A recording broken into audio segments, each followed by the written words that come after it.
Olá, bem-vindos a mais uma conversa de Fórum Tecmeia 2023. Como nos anos anteriores, e como refiro sempre, continuamos a falar sobre a atualidade e a perspectivar o futuro, sempre com foco no que interessa às empresas e também às suas pessoas. Neste momento, vamos falar sobre economia, numa altura em que atravessamos, entre outros, um cenário de eleições antecipadas em Portugal, subida dos juros da habitação e duas guerras que colocam diariamente o mundo em apreensão com o futuro. No meio deste cenário, temos um país com a necessidade de aplicar o Plano de Recuperação e Resiliência e o quadro comunitário de apoio para 2030. Não nos ocorreu, neste momento, uma melhor pessoa para falarmos um pouco sobre tudo isto e, portanto, convidamos Luís Miguel Ribeiro, Presidente da Associação Empresarial de Portugal, AEP, e também Vice-Presidente da Comissão Executiva da CIPA, Confederação Empresarial de Portugal. Luís Miguel Ribeiro, muito obrigado pela sua partilha e tempo neste espaço, bem-vindo. Obrigado. Iniciamos esta década com uma pandemia que parou o mundo e agora vemos-nos confrontados com taxas de juros altas e uma inflação agressiva, ainda que ela, pelos vistos, começou a desacelerar e está neste momento nos 2%, pelo menos em Portugal. Aquilo que lhe pergunto é como é que as empresas estão a reagir a todo este cenário, que desde 2020 é realmente muito desafiante. É verdade, vivemos acho que um período único na nossa história recente e é um período que tem sido altamente desafiante para as pessoas, desafiante para as empresas, desafiante para as instituições e para todos nós, diria, de uma forma geral, porque fomos confrontados com situações completamente inesperadas. E isto exige que cada um de nós, pessoas, instituições, empresas, tenhamos uma capacidade enorme de nos adaptarmos a contextos diferentes, a desafios diferentes, com uma imprevisibilidade constante e permanente que nos traz a todos um desconforto, que nos traz a todos esta incerteza e que nos obriga a encontrar soluções, que nos obriga a adaptar-nos, que nos obriga a sair da nossa zona de conforto e isso é de facto novo e é, como já disse, desafiante. As nossas empresas já o tinham demonstrado na última crise financeira que vivemos, a capacidade perante uma situação difícil, encontrarem respostas, encontrarem oportunidades, encontrarem formas de ultrapassarem esse desafio, nomeadamente quando se criou ou começou este crescimento ao nível de exportações. Os nossos empresários foram capazes nessa altura de ir para outros mercados, de criarem condições para que a atividade das empresas não ficasse circunscrita ao mercado nacional que estava a passar por um período muito difícil, nomeadamente o período em que tivemos a intervenção da Troika, conseguimos um crescimento das nossas exportações, conseguimos um equilíbrio da nossa balança comercial num período altamente difícil e desafiante. E isso dá-nos uma esperança, uma perspectiva de que perante situações difíceis nós conseguimos dar resposta. No período da pandemia foi também um período muito desafiante, mais uma vez a resiliência das nossas empresas. Eu quando digo das nossas empresas, gostava de fazer só aqui um parênteses para ficar claro uma coisa: as empresas não são estruturas abstratas, as empresas são pessoas, são os empresários, são as pessoas que trabalham nas empresas, são todos aqueles com quem as empresas se relacionam, e por isso, quando falamos em empresas, não falamos em coisas abstratas, falamos em pessoas, e por isso, quando digo empresas, digo os nossos empresários, digo os colaboradores das empresas, digo o gestor das empresas, etc. E por isso, fechando o parênteses, diria que, mais uma vez, a resiliência e a forma como fomos capazes de dar resposta a uma situação que não sei se na nossa vida voltaremos a viver, ou numa pandemia, com tudo que isso provocou de constrangimento, restrições, tudo que isso nos trouxe de desafios, mais uma vez estivemos à altura e conseguimos ultrapassar esta situação e até temos alguns indicadores hoje de crescimento, antecipamos inclusive aquela meta dos 50% do PIB nas exportações e já temos novas metas, já ambicionamos novas metas e por isso eu diria que os portugueses, perante situações difíceis, normalmente têm conseguido encontrar oportunidades. Aquilo que vivemos hoje é mais uma dessas situações. É uma instabilidade a crescer às outras, com a guerra, ou com as duas guerras que existem neste momento, e que nos causam constrangimentos acrescidos, porque temos um aumento da inflação, porque temos um aumento das taxas de juros, porque temos um aumento de matérias-primas, porque temos mercados para os quais nós exportamos fortemente que estão em recessão, e tudo isto nos vai obrigar novamente a encontrar soluções. E aqui o papel das associações empresariais tem sido fundamental, quer no apoio à internacionalização das nossas empresas, quer no apoio às nossas empresas nos momentos difíceis. A AEP nunca teve tanta atividade e tanto apoio direto a empresários como quando foi no período da pandemia e no pós-pandemia e depois no período em que surgiu a guerra, com partilha de informação, sobretudo, com apoio e aconselhamento aos nossos empresários, e por isso, e ao nível do apoio à internacionalização, temos tido uma atividade desde há 30 anos, esta parte intensa, para apoiar as nossas empresas a encontrarem novos mercados, a diversificarem as suas exportações e, sobretudo, a encontrarmos também forma de alargarmos a nossa base exportadora, porque nós temos uma base exportadora muito estreita e exportamos para muito poucos mercados, ou seja, estamos muito mais expostos à volatilidade desses mercados, às situações que esses mercados vivem. E por isso diria assim, de uma forma geral que nós hoje temos uma situação difícil, com aquele contexto que descreveu na apresentação desta conversa, e temos uma outra dificuldade, e essa eu diria que provavelmente ainda é mais impactante e é mais preocupante que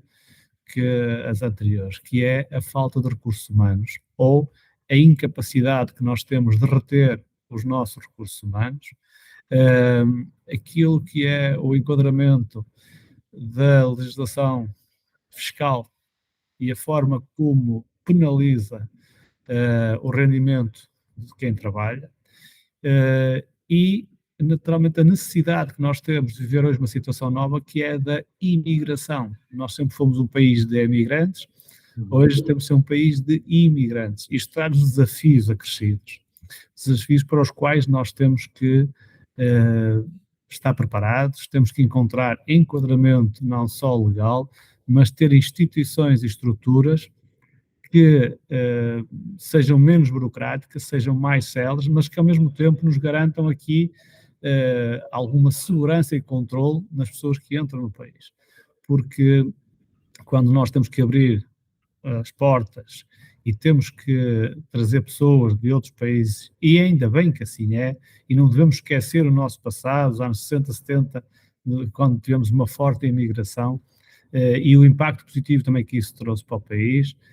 Nós hoje não devemos esquecer que estamos provavelmente numa situação contrária,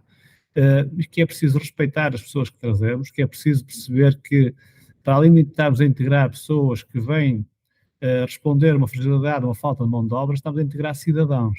E é importante nós termos esta noção que precisamos de trazer não só pessoas para trabalhar nas nossas empresas, mas trazer pessoas para serem cidadãos do país, para estarem enquadrados socialmente também. Porque senão estamos também a trazer para dentro do país novos problemas, e isso nós certamente não queremos. E por isso... Eu, de certa forma, ia-lhe colocar essa pergunta mais à frente, mas ainda bem que por um lado, já entramos nesse contexto. Tem a ver exatamente até aqui com um problema mais de estrutural e de fundo, que é a questão demográfica do país e também, de certa forma, do continente europeu, e que afeta também a economia como um todo. Mas para concluir, já que iniciou esse tema, as empresas estão a conseguir absorver essas pessoas que escolhem o nosso país para viver e para trabalhar, ou há aqui alguma falta de clareza burocrática, que permita que seja tudo mais célere? Há essa falta de clareza, há essa necessidade de uma forma mais célere, nós legalizarmos os processos de entrada dessas pessoas no nosso país e nas nossas empresas. São processos que às vezes demoram demasiado tempo. As empresas têm necessidade, têm urgência e têm as condições para acolher essas pessoas, mas depois, em termos burocráticos, temos dificuldades nessa legalização para que as pessoas se sintam integradas, para que as empresas se sintam confortáveis, terem gente a trabalhar que está devidamente legalizada e que não é um problema acrescido, mas que faz parte, de facto, da solução para os problemas que as empresas têm, nomeadamente essa falta de mão de obra, como referi. E por isso, essa é uma situação que vamos ter que viver com ela. Iremos ter que viver com ela muito tempo. Aliás, a globalização traz-nos também, em parte, esse desafio, mas a questão da evolução demográfica, vamos ter que viver com isto muitos anos. E é importante que nós tenhamos noção que os problemas demográficos demoram muitos anos a equilibrarem-se. E por isso nós vamos viver muitos anos com esta situação que, felizmente, por um lado, as pessoas vivem mais anos e por isso temos as pessoas a terem mais anos, precisam de mais anos de apoio, prestações sociais, de pensões de reforma, etc. O que exige da parte do país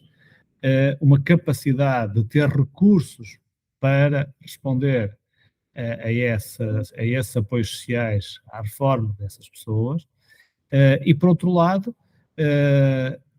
o país tem recursos limitados que têm a ver com a cobrança dos impostos. Esta é uma questão que eu diria que exige da parte dos nossos decisores políticos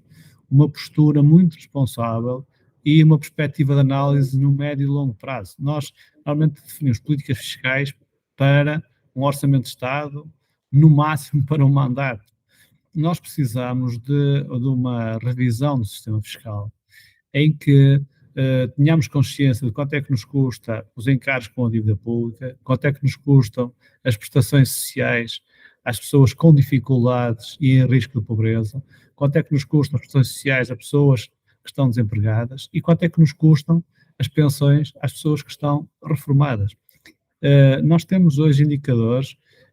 que começam a ser cada vez mais preocupantes em termos do risco de pobreza. E por isso é exigido ao Estado aqui um papel cada vez mais ativo no apoio a essas pessoas, a essas famílias e também, naturalmente, às pessoas que vivem mais anos, o que existe também um sistema de saúde com outra capacidade de resposta, porque as pessoas depois precisam de mais apoios. O terceiro setor ganha aqui cada vez mais relevo também depois no acolhimento dessas pessoas, em termos daquilo que é a necessidade que as pessoas depois têm de encontrar um espaço para viver, muitas delas durante mais anos. Isto tudo para dizer o quê? Nós temos um problema no nosso país, é que temos poucos, quer ao nível das pessoas, cerca de 20% pagam 70% dos impostos que são cobrados pelo Estado, e ao nível das empresas também temos aqui à volta de 50% de empresas que muitas vezes não pagam, passam anos que não pagam impostos, não pagam IRC, pagam outros naturalmente, mas não pagam o IRC. Ou seja, temos poucas empresas e poucas famílias a pagar grande parte dos impostos, o que dificulta a descida dos impostos e a baixa deste esforço que é exigido a estes. E por isso é que eu dizia que isto implica uma revisão do sistema fiscal em que nós consigamos baixar a carga fiscal, mas tenhamos mais pessoas a pagar. Os impostos. Exatamente, ou seja, nós conseguimos angariar, o Estado consegue arrecadar o mesmo volume de receita fiscal, ou preferencialmente até mais, exigindo a cada um menos esforço. Isso é preciso criar uma cultura nas pessoas de que o pagamento dos impostos é uma obrigação que todos temos E isso é mais fácil passar essa mensagem se nós exigirmos a cada um menos. Porque o problema é que, como exigimos uma carga fiscal elevadíssima, há uma tentação e uma tentativa e todo encontrar um conjunto de soluções para que não estar sujeito a essa carga de impostos. Por isso, isto é um tema absolutamente fundamental para ser pensado numa perspectiva de médio e longo prazo. E os principais partidos têm esta responsabilidade, têm esta obrigação para com o país, porque isto é uma obrigação que pode trazer um equilíbrio ao nível daquilo que são as responsabilidades do Estado e da segurança social e daquilo que é a importância de nós sermos um país que cuida do bem-estar dos seus cidadãos, mas para isso é preciso recursos. Diria que há de certa forma, até porque nós temos aqui, durante este ano, notícias de excedentes de balança comercial, crescimentos acima da média da OCDE, e depois parece que não bate muito bem o discurso com o sentimento. Ou seja, o que lhe pergunto é, diria que todas estas notícias não estão de acordo com o sentimento diário das empresas e das pessoas, ao nível da melhoria da qualidade de vida até e das oportunidades. Porque ainda hoje saiu outra notícia que refere que a receita de impostos, por exemplo, no próximo ano será mais alta do que o previsto. Portanto, como é que a AEP vê esta dicotomia que me parece que é real? Mas essa receita de impostos é sobretudo os impostos indiretos, ou seja, os impostos sobre o consumo, porque a inflação contribui fortemente Para isso. para esse aumento de receitas. E por isso é que seria uma boa altura para, num contexto destes, de facto, fazermos esta análise, fazermos esta reflexão e podermos ter aqui uma estratégia ao nível daquilo que é o nosso sistema fiscal, de baixarmos a carga fiscal sobre quer nos impostos diretos, quer nos impostos indiretos, mantendo com isso o volume de impostos, preferencialmente aumentando o volume de impostos que o Estado arrecada, mas diminuindo o esforço de quem paga. Isso é muito importante que aconteça. Agora, esta questão de termos aqui um superávit em termos orçamentais, de termos um aumento significativo da receita de impostos, se nós tivermos esta cautela de uma melhor distribuição do esforço de cada um, pode permitir o Estado ter um papel mais ativo, mais interventivo em setores-chave, como sejam setores da educação, da saúde, que nós temos visto com a preocupação, a contestação e o que está a acontecer no nosso país. E por isso, esse pode permitir outra parte de investimento do Estado nesses setores, porque tem mais receita. Mas também não podemos esquecer uma coisa, é que nós ainda temos um custo elevadíssimo, cerca de 50% das receitas que o Estado cobra vão para pagar o serviço da dívida. Uhum. Ou seja, nós temos ainda um encargo com a nossa dívida pública elevadíssimo. Aliás, há um indicador que eu acho que para as pessoas perceberem que é muito fácil, nós até 2027 iremos gastar 2 PRRs a pagar só serviço da dívida, ou seja, cerca de 32 mil milhões de euros só em serviço da dívida, ou seja, é um consumo brutal de recursos que o Estado arrecada com os impostos. E por isso é preciso continuar este caminho da redução da dívida e do déficit, mas ao mesmo tempo é preciso pensar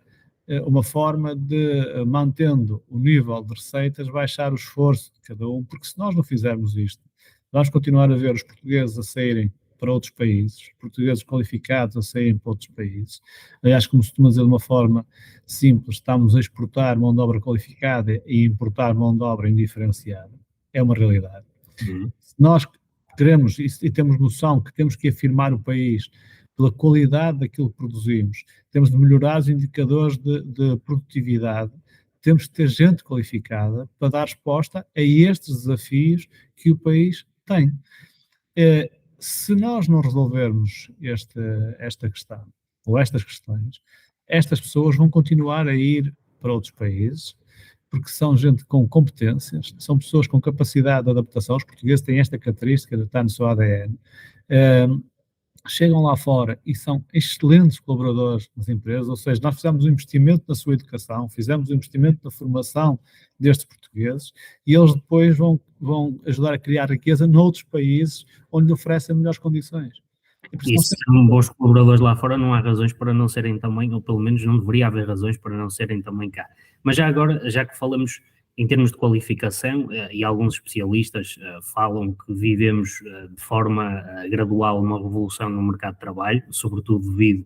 até à chegada da inteligência artificial generativa. Como é que a AIP vê esta evolução em termos concretos e já agora como é que sente, até pessoalmente, que as empresas estejam a aproveitar até de certa forma esta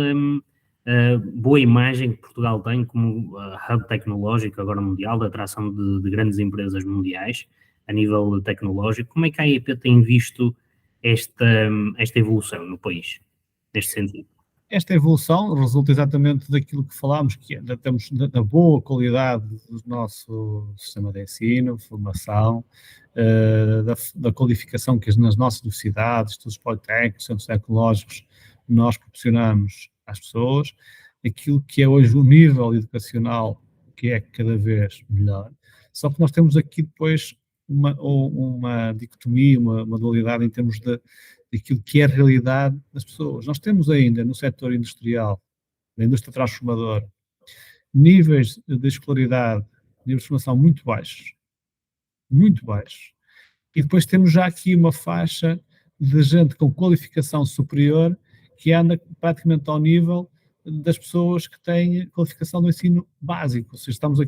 falta-nos aqui no meio aqueles técnicos, falta aqui no meio aquela qualificação do secundário e pós-secundário, com qualificações profissionais e profissionalizantes que são fundamentais para o país e que estamos a ter dificuldade em ter essas pessoas, esses técnicos que são fundamentais para a indústria, para as PMEs,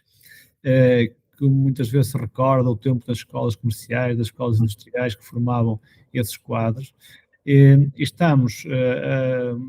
ainda com muita gente com baixas qualificações na indústria transformadora, o que é um desafio acrescido, e por outro lado temos já uma faixa significativa de pessoas, de jovens com qualificações superiores muito, muito boas e que estão a trazer até empresas de outros países para se instalarem cá, para aproveitarem este recurso humano, esta qualidade destas pessoas, para muitas delas trabalharem a partir daqui para empresas de todo o mundo. É uma realidade que está a acontecer hoje já em várias cidades do nosso país. Temos pessoas mais jovens a trabalhar a partir daqui para qualquer parte do mundo, o que traz um problema acrescido às nossas empresas que depois não conseguem competir com os salários que pagam a essas pessoas. Estamos a ter pessoas, essas mesmas pessoas a serem procuradas também por empresas de outros países e a irem para esses países, e por isso também aqui o desafio das nossas empresas é grande, a necessidade de adaptação é inevitável, a transição digital está aí para ser um desafio que tem que ser encarado por todos como um desafio que temos que interiorizar e que temos que o vencer. A transição energética, a transição ambiental, etc. Tudo isto são momentos que nós estamos a ter de transição e por isso é que nós precisamos cada vez mais de pessoas qualificadas para acompanharmos estes períodos de transição. Devemos, no entanto, ter aqui devemos ter ambição nesta transição, fazê-la o quanto antes, da melhor maneira, questões da inteligência artificial, também sabermos tirar partido e proveito das vantagens que ela vai trazer, mas há uma coisa que eu tenho ouvido alguns especialistas nestas áreas, há uma coisa que é certa, tudo isso só se faz com pessoas qualificadas, que senão todo o potencial que a inteligência artificial, que esta transição digital terá, etc., não será devidamente aproveitada e e não teremos o partido disso. Agora, tudo isto precisa de pessoas e pessoas qualificadas. E por isso, a preocupação primeira é reter pessoas qualificadas. Porque nós, quando falamos na transição digital, no setor público, nas empresas, etc., tudo isto tem de se fazer com pessoas e com sistemas devidamente planeados. Que há dias havia uma expressão muito gira num congresso, que havia uma pessoa que estava a falar sobre esta questão da transição digital e ele dizia, sabe, tem um amigo meu que diz que quando nós digitalizamos porcaria, temos porcaria digitalizada. Ou seja, não chega a dizer, vamos digitalizar, vamos comprar equipamentos, vamos comprar software e depois precisamos de fazer todo o trabalho para que, de facto, essa digitalização desburocratize e crie melhores condições de competitividade. De agilidade, não é? De agilidade, por isso teremos um sistema público, um setor público mais eficiente, mais eficaz, que tenha necessidade de ter menos recursos humanos, ou seja, que diminua os custos e os encargos com esse setor público, que absorve muitos recursos e que não tem a capacidade de resposta e a qualidade de resposta que são necessários. E, por outro lado, também, ao nível do setor privado, tenhamos capacidade de reter essas pessoas. Mas voltamos depois à outra parte, que é, como temos um sistema fiscal muito penalizador e que penaliza quem tem a ambição e aqueles que querem e que são melhores e que querem ganhar mais, como temos um sistema fiscal com os impostos diretos progressivos, eu diria muito progressivos, que quando as pessoas querem ganhar mais são altamente penalizadas. As pessoas que têm essa ambição vão para outros países e nós não retemos essas pessoas. Não retendo essas pessoas, estamos a condicionar todo este processo de transição que o país tem que fazer, que as empresas têm que fazer e que por isso nós temos este desafio,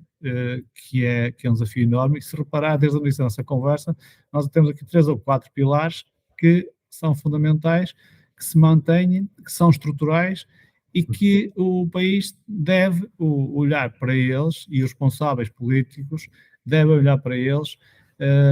com muita atenção. Por isso é que talvez não tínhamos referido um que é a justiça, que é algo que também afeta em grande medida aquilo que é a resposta das empresas. Certo, a justiça é um dos indicadores que é apontado pelos investidores internacionais como um dos principais, ou um dos que está na lista de critérios para investir num país, e no nosso caso é uma questão que retrai ou até muitas vezes leva a que as pessoas não invistam cá, porque temos um sistema de justiça muito lento e os investidores não se sentem confortáveis. E esta situação que hoje vivemos não vem ajudar nada, antes pelo contrário, vem piorar essa imagem. Veremos o que é que aí vem, mas podemos estar aqui perante um cenário de uma situação que causou a queda do governo, um período de instabilidade que vamos viver e que poderá, de facto, não ser aquilo que aparentemente nos foi transmitido, e tudo isto são situações que criam desconforto nos investidores. Tive várias pessoas, empresários, que estão integrados em agentes mobilizadoras para a transição ambiental, para a transição energética, que me deram nota que os investidores mostraram-se já desconfortáveis com esta situação e que não querem estar a investir num país onde estas situações são vistas e são tratadas desta forma. E por isso a justiça é de facto um dos pilares que deve ser também ele revisto, repensado, deve fazer parte, chamem-se acordo de regime, chamem o que quiserem, mas deve fazer parte de um acordo entre os principais partidos para se criarem, de facto, condições para ser uma justiça mais justa, digamos assim, mas sobretudo mais célere,